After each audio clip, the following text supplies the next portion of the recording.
Back in January, our entire world's changed with this major release of an open source product that just made AI agents so much more of a reality.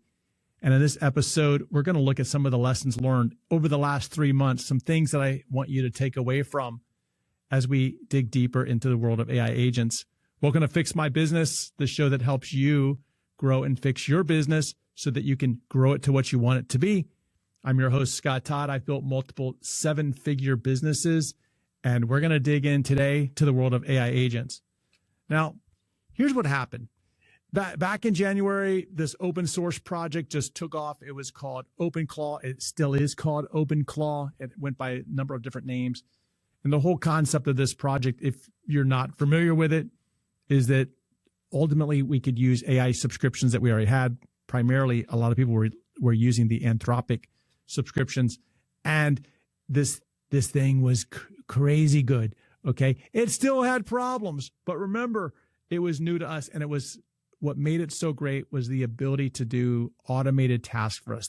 We could just give it something through texting it, and it would run off and do the work. It was like having just this insanely capable assistant.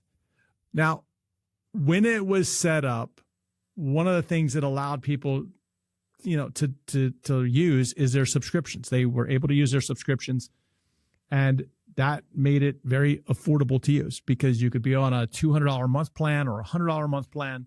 You could get a lot of work done for that plan in that subscription that you are already paying for. However, Anthropic and other AI companies, they didn't like that idea because tokens are expensive. Okay. What we pay for as a subscription is subsidized. And I don't think a lot of people realize that, but it is subsidized. And then fast forward a few more months, and at the end of a couple weeks ago on a Friday, right before Easter, Good Friday, late in the afternoon, Anthropic sends out this email to everybody saying, hey, beginning tomorrow at 3 p.m., your subscription will not work for this, OpenClaw instance or any other third-party kind of bolt on. And as a result of that, if you do stay here, we're going to charge you through the API key, which, as I said, is expensive. Okay. So we found out very quickly just how expensive AI is in helping you to run your businesses. I mean, people were like, hey, this is costing me a couple $100 a day. It's costing me $100 a day. I mean, that's $3,000 to $6,000 a month. Back to VAs and back to your employees, right? It doesn't look so great anymore, does it? Not when it's that expensive. So in order to combat that, what a lot of people did, and look, I'm in that boat too. I did it too. What a lot of people did was they changed their models. They went to cheaper models. They went to open source models. They went to, models that still supported their subscriptions. And what we all found out is that these other models were not as good as what we had built our business workflows on. They were not as good at the time as the Anthropic models. And as a result of that, workflows suffered. All over social media, people were saying, hey, this thing is no good anymore. My guy's not as good anymore. My agent's not doing the work that they're doing. There's something wrong here. These models are terrible. What are we going to do? And right there, I had this revelation that, you know what? We just handed our entire businesses to some other company. And that's a problem. In real estate, there's this concept of don't build on rented land. And that's what we all did. We all built on rented land. We built our workflows on a subscription. We built our workflows on a model. We built workflows that were affordable at the time, but we did not own it. We do not own these AI models. And in fact, so many people will report on social media that they've been banned from this company or banned from that company. You can literally be deplatformed. And think about that for a minute. As we move forward in the world of AI agents, we're building on this model, this subscription model, or even if you're going to use the API tokens, you're going to build your business workflows on something that could literally deplatform you. They can ban you. Okay. And ultimately what we're doing is we're building on rented land. We are handing over the keys to our entire business to a subscription, to a company. And when you think about it, and look, this isn't just small businesses. This is large businesses as well. Large businesses, all kinds of businesses are doing this because those models, they're state of the art. They're fast. They're getting better and better with every single release. And what's available open source, or what's available if you tried to run this locally, if you had the hardware to run it locally, is just not as good.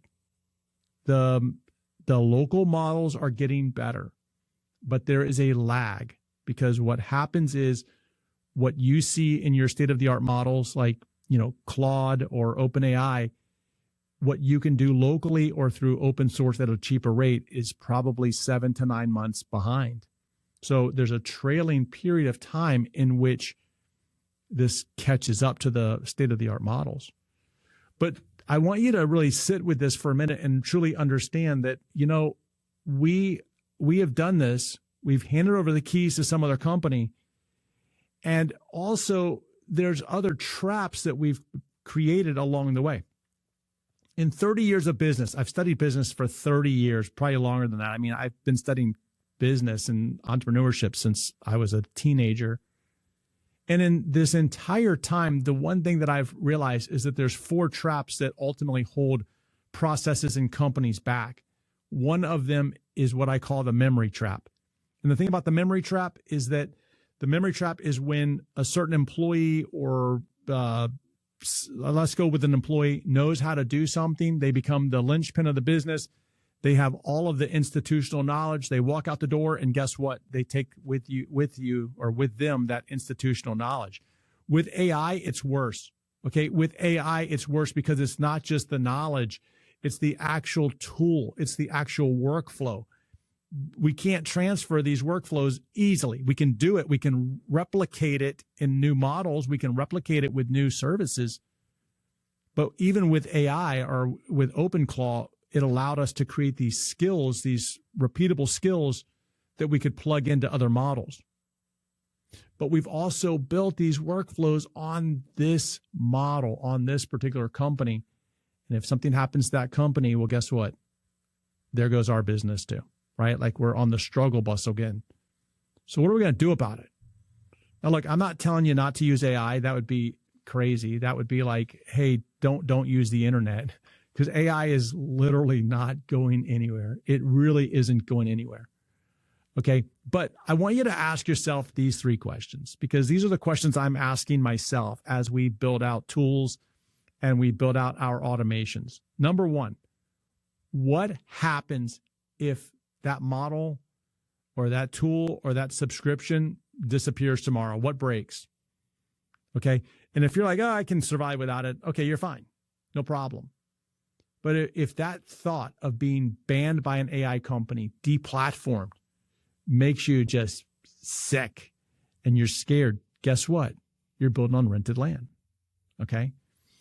As you look through this, the second question I want you asking or thinking to yourself is, hey, can I take this tool, what this tool has learned, and move it somewhere else? So if you're building this correctly, you're building skills along the way. You're building repeatable skills that should become model agnostic. It should be able to be used with any software or any basically model of the future. But where is it? How do you have access to it? Do you know where it is, or is it locked up somewhere? Okay. If it's locked up with, their software, the minute they shut you down, you're out of business. You can't take that with you. So you want to make sure those skills are local on your machine. You want to know where they are. Okay. You want to know how to redeploy them somewhere else. And then the third question I want you thinking about is, hey, what's it going to cost me to start over with a new tool? Because transitioning to a new tool, transitioning to a new model, transitioning to wherever it is not going to be cheap, and it's not going to be easy the more you build on it. Okay. So these are considerations, business considerations that have real risk that you're introducing into your business. Now, for me, I'm beginning to wonder if this is the time in which it becomes the standard to make the investment in hardware that can run local AIs. Because look, if you tried to buy a Mac Studio, for example, of 256K, it's like $8,000. That's a business investment if that's what you're going to do. I mean, theoretically, I know people that are not hiring people and they're using AI to not hire people. Okay, well, you're saving money in that case. So is this the time to make the investment? I don't know. I mean, I'm developing my own thesis for my own company, and it's a thesis that you should think about for your own company. Is this the right time? Because remember, even if you take the top of the line Mac Studio, for example, with today is available with 256 gig of memory. Even if you wanted to buy it today, you can't get it. You're not going to get it now for 7 months. Now, why is that 7 months important? Because it goes back to what I was saying earlier, which is that the frontier models, the stuff that we're dealing with today, is about 7 to 9 months ahead of these local source models that can run locally. So theoretically, as long as that continues to grow 7 to 9 months away from now, whatever we are able to do locally in an open source environment where the stuff, the skills, the data stays on our local machines, ultimately it should time out to be where when the hardware arrives in 7 to 9 months, we're back to where we are today. So you're not necessarily losing anything except for further progress of the state-of-the-art models tomorrow. So is it the right time? I'm not telling you that it is. I'm not telling you that it's not. I want to put this out there for you because the other consideration is as AI providers go public. I mean, OpenAI is supposed to go public this year. Anthropic's supposed to go public this year. As they go public, what do you think publicly traded companies want? Their shareholders expect a profit. Well, how do you make a profit? Well, you either have to raise your prices when you're losing money, by the way. Okay, because they're losing money. These AI companies are not profitable today. So the only way for them to make money is to get more customers, which they have a lot of customers to still go get, honestly. There's a big opportunity there. So you can go get more customers, that's for sure. But then at some point, you're going to have to raise your rates or cut your services and or both. That's the only way to profitability. So what does that mean for you and your business if you've built everything on top of their platform? So as you think about this, as you think about AI agents, as you think about putting these things into your business, what I really want you thinking about is, hey, wait a minute. This skill that I'm putting out there today, this thing that we're building, is it on rented land? And if so, you have to know the risk, right? Because look, I've been in business long enough to know that when something is easy, like it's getting easier to build stuff and processes, when it's getting easier and it's happening faster, then you haven't seen the real cost yet. Because eventually that landlord is going to show up. And eventually that landlord is going to change the terms. And you may not like those terms. So you have to keep asking yourself, are you okay with the risk? Or is now the time to invest in your business? That's up for you. I know which way I'm leaning. And that is I'm looking at the investment because I'm going to be here for a while. And I hope you will be too. All right. I hope that you found this episode interesting. I will see you in our next episode. And if you have a business question you want answered, if you want us to address something, head over to scotttodd.net/ask, and I'll see you in our next episode.